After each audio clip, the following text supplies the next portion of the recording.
Hello people, maganda dito dahil price ang hangin at talaga mahangin na mahangin. Pero mas mahangin ang mga marites. Yan.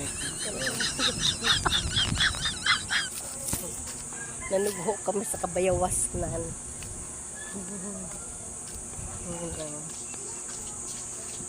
Nangunguha pala sila na siya ng gamot dito. May tao sa susunod. Sampalok sa kasambong ilalaga para sa mga lamig-lamig. Kinukuha mo dyan. May ubo kasi po, may lamig-lamig ka. Ayan people.